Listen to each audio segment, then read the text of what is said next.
Once upon a time, there were two groups on either side of the Shiver Peaks. On the west side were the Dredge. The Dredge are an old race that live deep underground under the Shiver Peaks. They work in iron and ore, and they find gems and do all kinds of wonderful war machines and turrets and iron-made products like that that are very valuable. They do not, however, have a whole lot of magic. The other group on the eastern side of the Shiver Peaks is the Flame Legion. The Flame Legion, which is the worst of the Char.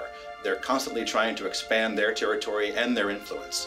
The rest of the Char Nation, thankfully, has abandoned the Flame Legion and left them to their own devices, but the Flame Legion are still there. Their Imperator, Geharin Balefire, the leader of the Flame Legion, is determined to make himself a god. Tyria has seen this happen before, where normal mortals acquire vast amounts of magical power and become godlike beings.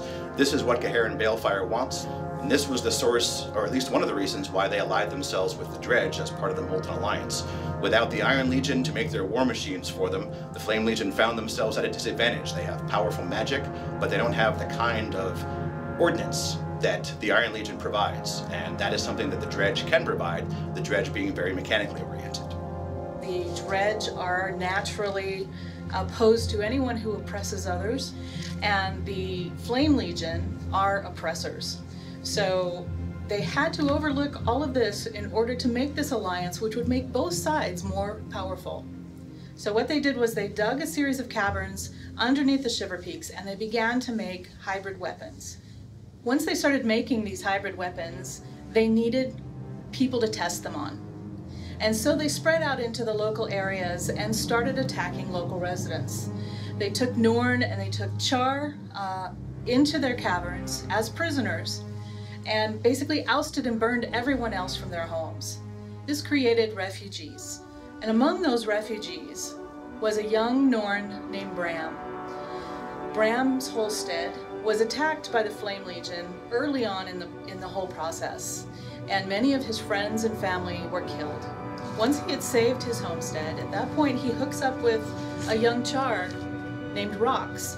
Both Bram and Rox realize that there are prisoners being taken, and they both take it upon themselves to go and rescue these prisoners. And this is where they meet.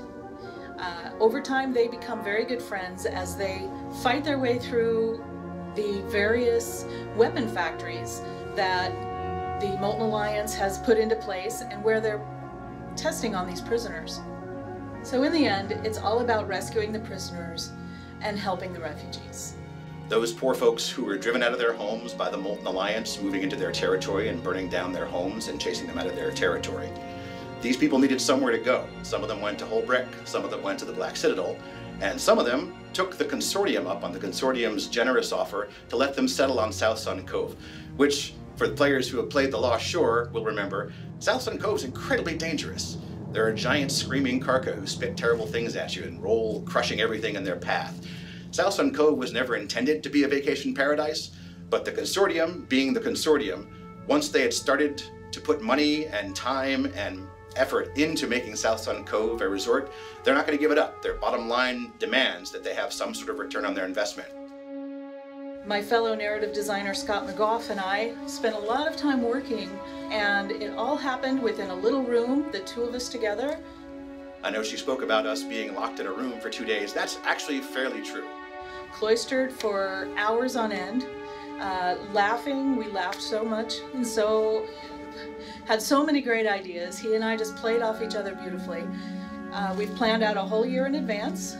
We sat down, we plotted out month to month what the different storylines were going to be, what the connective tissue between those stories was going to be. For example, linking Flame and Frost to South Sun Cove.